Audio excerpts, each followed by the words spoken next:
summer of 1976 descended upon New York City like a heavy and suffocating blanket of oppressive heat. Steam rose from the cracking asphalt streets of the Bronx and Queens, while exhausted residents sought refuge on rusted fire escapes and concrete stoops. But beneath the humidity and the relentless noise of the bustling metropolis, a sinister darkness was stirring that would soon turn the city that never sleeps into a city paralyzed by absolute terror. A shadow walked among the millions of unsuspecting souls, a predator who believed he was being guided by ancient and demonic forces beyond human comprehension. The vibrant energy of the bicentennial celebrations was about to be eclipsed by a series of brutal crimes that would leave an indelible and bloody mark on American history. This was a time when the infrastructure of the city was crumbling, and the social fabric felt as though it were tearing at the seams. In the borough of the Bronx, the night air was thick with tension, and the flickering streetlights offered little comfort to those walking home alone. The shadows seemed to stretch longer than usual, concealing secrets that the daylight dared not reveal. It was in this atmosphere of urban decay and uncertainty that a legend of pure evil began to take shape. The predator did not look like a monster from a fairy tale, but rather like any other face in the crowd, a nondescript figure merging perfectly with the anonymity of the chaotic city life. He watched and waited patiently for the commands that would drive him to kill. David Berkowitz was a young man who seemed to drift through life like a ghost, unseen and unheard by the people around him. He worked as a letter sorter for the United States Postal Service, a job that required little interaction and allowed his mind to wander into dark and dangerous territories. To his coworkers, he was quiet and perhaps a little odd, but certainly not dangerous. However, behind the facade of the polite civil servant lay a turmoil of rejection and isolation that had been festering since his childhood.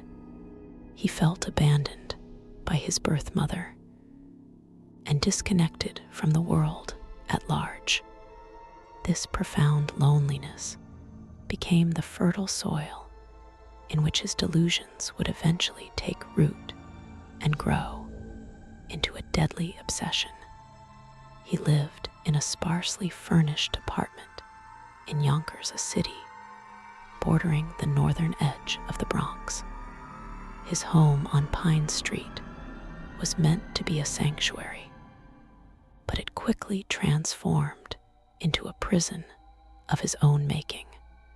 The walls of his apartment were bare, and the air inside was stale, reflecting the emptiness he felt in his soul. It was here, in the solitude of his room, that the silence began to speak to him. He started to hear whispers that seemed to drift through the floorboards and seep through the cracks in the plaster. At first, they were indistinct murmurs, but soon they sharpened into clear and commanding voices that demanded his attention and his obedience. The source of these tormenting voices appeared to be coming from the house behind his apartment building. A neighbor named Sam Carr lived there, a man Berkowitz had never truly spoken to, but whom he began to view with deep suspicion and fear. In the twisted landscape of his deteriorating mind, Sam Carr was not merely a retired neighbor tending to his garden, but a powerful entity of high-ranking evil. Berkowitz became convinced that Carr was the leader of a demonic network operating right there in the quiet suburbs of Yonkers. The delusion was powerful and all-consuming, warping his perception of reality until every mundane action of his neighbor took on a sinister and supernatural significance. But it was not Sam Carr himself who delivered the most direct and terrifying messages. It was his dog, a black Labrador retriever named Harvey. To anyone else, Harvey was just a noisy pet that barked too much in the middle of the night. But to David Berkowitz, the dog was a vessel for a bloodthirsty demon. He believed that the spirit inhabiting the animal was thousands of years old, and it was communicating directly with him. The barking was not just noise, it was a language of guttural commands, ordering him to go out and hunt. The dog became the focal point of his madness, a relentless tormentor that would not let him sleep or think clearly. Night after night, Berkowitz sat in his darkened apartment, clutching his head as the howling from the yard pierced his sanity. He felt the eyes of the dog burning into him, even through the brick walls. The creature demanded blood, and Berkowitz felt powerless to resist its will.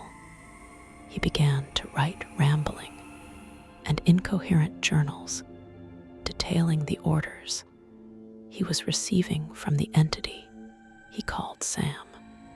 He described Sam as a blood-drinking count who rejuvenated his youth through the sacrifice of innocent lives. The line between the man David Berkowitz and the monster he was becoming began to blur, until the human side was almost entirely consumed by the darkness. The psychological pressure continued to build like steam in a boiler, ready to explode. He tried to silence the dog. He tried to ignore the voices, but the commands were relentless. The entity told him that he was a soldier in a cosmic war, and his mission was to create chaos and fear. He purchased a .44 caliber bulldog revolver, a weapon that is powerful and loud. Holding the cold steel in his hand gave him a sense of power and purpose that he had never felt before in his life. He was no longer the lonely male clerk. He was the chosen instrument of a powerful master. The weapon became an extension of his will and the key to satisfying the demonic hunger. In the sweltering heat of July 1976, the voices finally pushed him over the edge. He took his car and drove south, leaving the perceived safety of Yonkers for the hunting grounds of the Bronx. He cruised the streets, looking for victims, random targets, who were merely in the wrong place at the wrong time. He spotted two young women, Donna Loria and Jody Valenti, sitting in a parked car talking and laughing. They had no idea that death was approaching them from the shadows. Berkowitz parked his car and walked toward them, his heart pounding, not with fear, but with a terrible excitement. The demon was about to be fed. He pulled the revolver from a paper bag and crouched into a firing stance. Without a word, he unleashed a volley of gunfire into the vehicle. The sound was deafening, shattering the quiet of the residential street. Glass shattered and screams pierced the night air. But Berkowitz did not stay to watch the aftermath. He turned and ran back to his car, melting into the darkness from which he came. Donna Loria was killed instantly, and Jody Valenti was wounded. The attack was swift, brutal, and seemingly without motive. It was the beginning of a reign of terror that would last for over a year. The police were baffled by the crime. There were no witnesses who got a good look at the shooter, and there was no apparent connection between the victims and any enemies.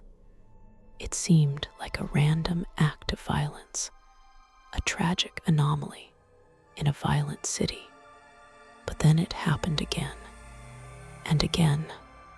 The victims were often young couples sitting in parked cars, or young women with long dark hair.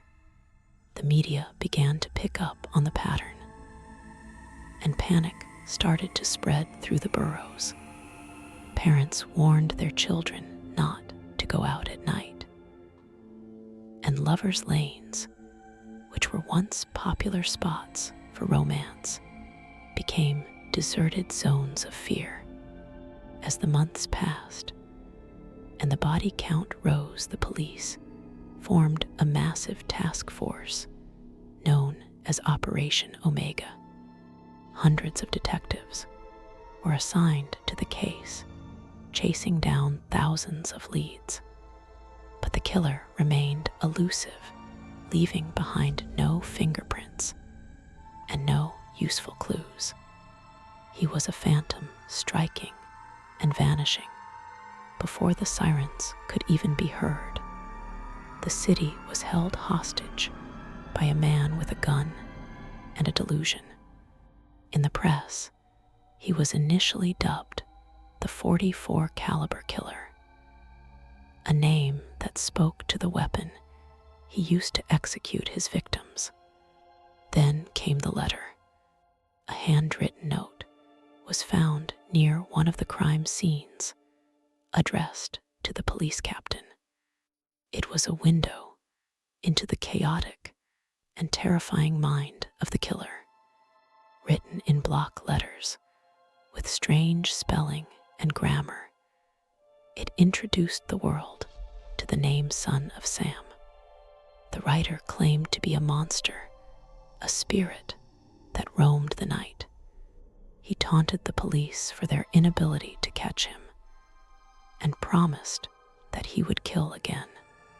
The tone was mocking and arrogant, but underneath the bravado was a disturbing current of madness. He spoke of his father Sam, who he claimed beat him and forced him to kill. The publication of parts of the letter sent shockwaves through New York City. The killer was not just a thug, he was an articulate psychopath who was enjoying the game. The name son of Sam was splashed across every newspaper front page. It became a moniker that invoked dread in every household. People began to look at their neighbors with suspicion. Was the quiet man down the hall the killer? Could it be the person sitting next to you on the subway? Paranoia gripped the city, tightening its hold. With every passing day that the killer remained at large, the nightlife of the city began to die. Discos that were usually packed with people dancing the night away, were now half empty.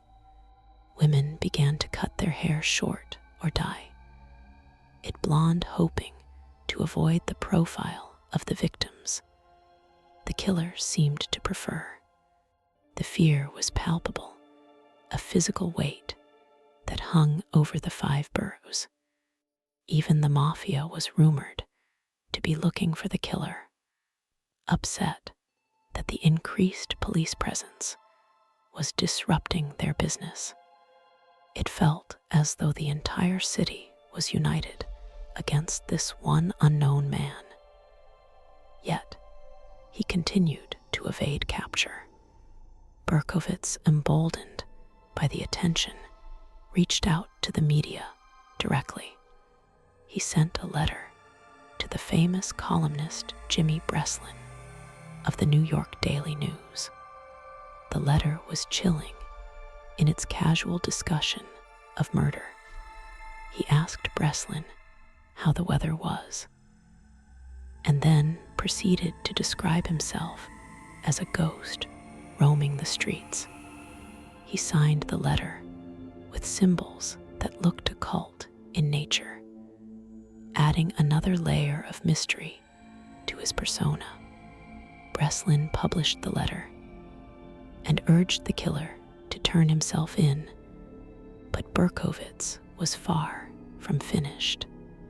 The voices of the demon dog were still loud and demanding. Back in his apartment in Yonkers, the walls were covered with strange graffiti. He drew symbols and wrote disjointed phrases about war and death. The space had become a temple to his insanity. He spent his days sleeping and his nights prowling or listening to the barking of the dog. He believed that there were others like him, other sons, who were serving the same master. The concept of a network of evil began to form in his mind, a delusion that would later spark theories about a cult conspiracy. But in that moment, he was alone with his demons. The pressure on the police was immense. The mayor and the police commissioner were under constant fire from the press and the public. Sketches of the suspect, based on witness descriptions, were released, but they were inconsistent. Some showed a man with a pompadour hairstyle. Others showed a man with a different look. Thousands of tips poured into the hotline, but most were dead ends. The investigation was drowning in information, but starving for the truth. Meanwhile, Berkowitz continued his routine, working at the post office by day and hunting by night. The psychological toll on the city was unprecedented. It was a ghost story playing out in real time.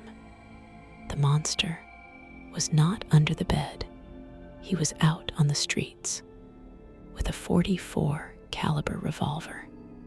The heatwave of 1977 brought tensions to a boiling point. Then came the blackout in July, where the city plunged into darkness and looting broke out. It felt like the end of the world was approaching, and the son of Sam was the harbinger of the apocalypse. The atmosphere was apocalyptic and desperate. In the quiet neighborhood of Pine Street, things were taking a turn. The Carr family began receiving anonymous, harassing letters. They were strange, rambling notes complaining about the dog and making threats. Sam Carr, unaware that his neighbor was the most wanted man in America, reported the letters to the local police. At the same time, another neighbor heard gunshots and saw a car speeding away. These seemingly minor incidents in Yonkers were the loose threads that would eventually unravel the entire mystery. The final shooting occurred in Brooklyn at the end of July 1977. Stacy Moskowitz and Robert Violante were on their first date, parked near a park. The killer emerged from the shadows and fired into the car. Stacy was killed and Robert was blinded. It was a tragedy that broke the hearts of the city once again. But this time, the killer had made a mistake. A witness had seen a yellow Ford Galaxy speeding away. And importantly, a woman noticed a man removing a parking ticket from a car near the scene before the shooting occurred. Detectives began to scour the records of parking tickets issued in that area on that night. They found a ticket issued to a David Berkowitz of Yonkers for parking too close to a fire hydrant. It was a mundane, bureaucratic detail that would bring down the monster. The police looked up Berkowitz and realized he matched some of the descriptions. They also discovered that he had been investigated by the Yonkers police for shooting a dog and for harassing his neighbor Sam Carr. The pieces of the puzzle finally slammed together with a deafening click. On the evening of August 10th, 1977, a team of detectives staked out the apartment building on Pine Street. They saw the yellow Ford Galaxy parked on the street. Looking inside the car, they saw a rifle on the back seat and a letter addressed to the police. They knew they had their man. They waited in the darkness, their hearts racing, knowing they were about to confront the face of evil. When a heavy-set man walked out of the building and approached the car, they moved in. Guns drawn, they surrounded him. David Berkowitz did not fight. He did not reach for the gun in a paper bag next to him. He simply turned to the officers with a strange, beatific smile on his face and said, "You got me." It was an anticlimactic end to the most massive manhunt in New York history. The man who had terrorized millions surrendered without a struggle. He asked the officers what took them so long, as if he had been expecting them. The demon had apparently given him permission to be caught. When police entered his apartment, they found a scene of total chaos. The place was a disaster zone of trash and clutter. But what chilled them to the bone were the writings on the walls. Satanic symbols, pleas for help, and declarations of war against the world were scrawled everywhere. It was a physical manifestation of his fractured mind. They found diaries that detailed every arson he had committed and every murder he had planned. It was the lair of a madman, a place where reality had been suspended for a long time. During his interrogation, Berkowitz confessed to everything. He spoke calmly and lucidly about the murders, describing them in graphic detail. But then he began to explain the why. He told the seasoned detectives about Sam Carr and the black dog Harvey. He explained the hierarchy of demons and the commands he received. The detectives listened in stunned silence as he wove a tale of supernatural horror that sounded like it came from a cheap paperback novel, but had resulted in real bloodshed. He claimed that Sam Carr was a high demon and the dog was his medium.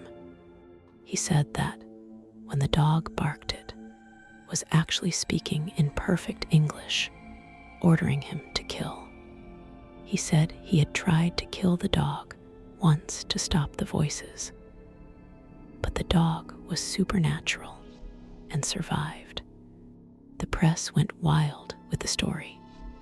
The idea of a demon dog commanding a serial killer was sensational and terrifying.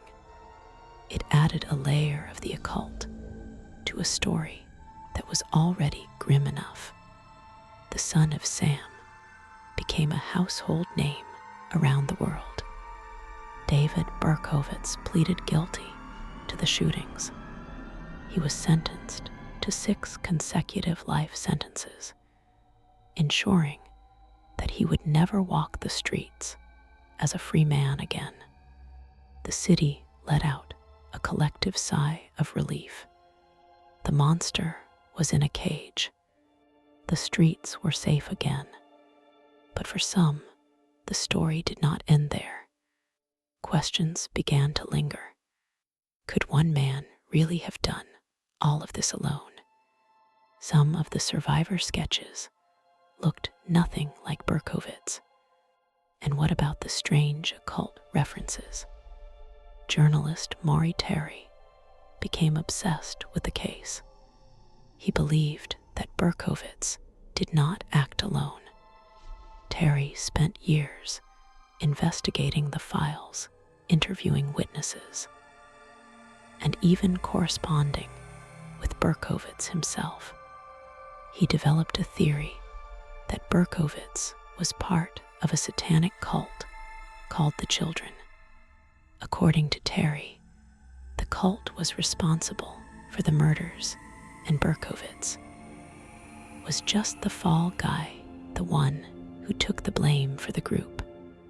Terry pointed to the Carr brothers, sons of Sam Carr, as potential accomplices. The theory of the cult gained traction when Berkowitz later claimed that he had indeed been part of a group. He said that he had pulled the trigger in some of the attacks, but that others were committed by fellow cult members. He named names and gave details that seemed to corroborate some of the inconsistencies in the police evidence.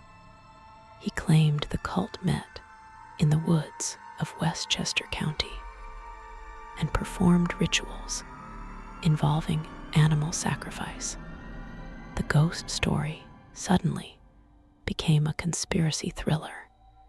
The deaths of the Carr brothers added fuel to the fire. Both died young and under mysterious circumstances shortly after Berkowitz was arrested. Wheat Carr, the daughter of Sam Carr, vehemently denied any involvement of her family in satanic activities. But the rumors persisted. The idea that a satanic cult had been operating in the suburbs of New York, sacrificing German shepherds and hunting humans, was a narrative that refused to die. It suggested that the evil was much larger and more organized than a single lonely mailman. Links were drawn to other crimes across the country, a murder in California and a strange suicide in North Dakota were all woven into the tapestry of the conspiracy. The Process Church of the Final Judgment, a religious group from the 60s, was mentioned in whispers as a possible connection. The rabbit hole went deep, and it was filled with shadows. While the police officially maintained that Berkowitz acted alone, the doubt had been planted in the public consciousness.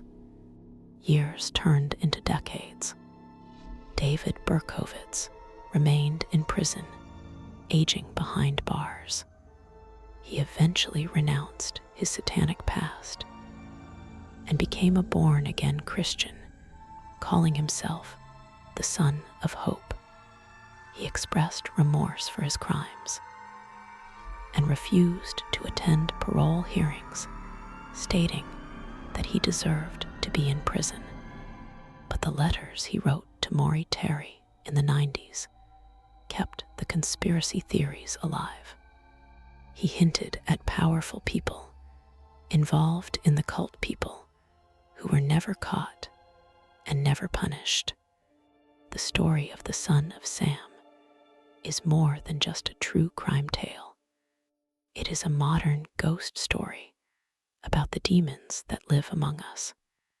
Whether those demons were supernatural entities barking commands through a dog, or the psychological demons of a schizophrenic mind, the result was the same.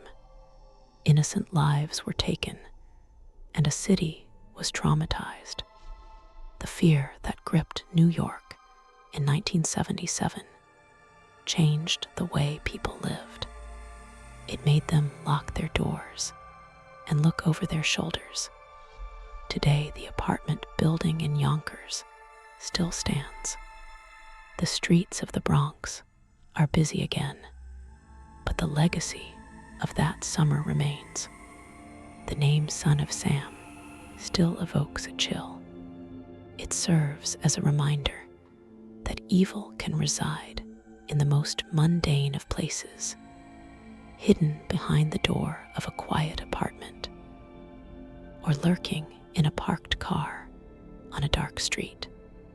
The question of whether he acted alone or as part of a legion of darkness remains one of the great unsettled questions of criminal history. The dog Harvey is long gone buried in the past, but in the quiet hours of the night, when the wind howls through the alleys of Yonkers, one might wonder about the voices. Were they purely the invention of a broken mind? Or did David Berkowitz tap into something truly dark and ancient? The human mind is capable of creating horrific monsters, but sometimes the monsters are real, waiting for a vessel to carry out their commands. The victims Donna Loria Christine, Froond Virginia, Voskerikian Alexander, Esau Valentina Suriani, and Stacy Moskowitz are not forgotten. Their lives were cut short by a force of destruction that struck without warning. The survivors carry the physical and emotional scars of that encounter with evil. Their stories are the anchor that keeps this from becoming just another urban legend.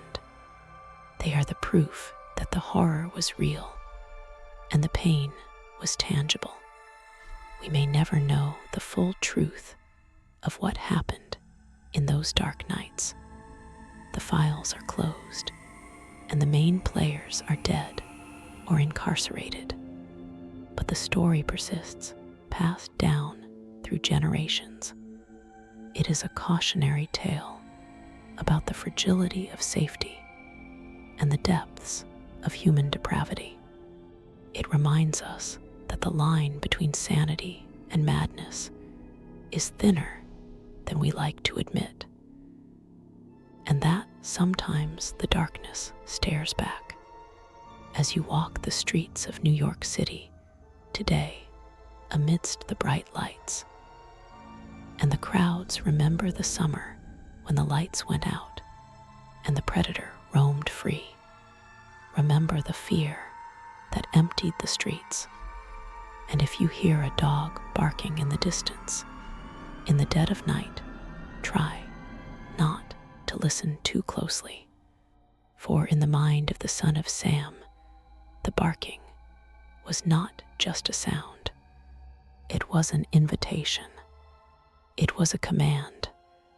And it was the beginning of a nightmare that has never truly ended.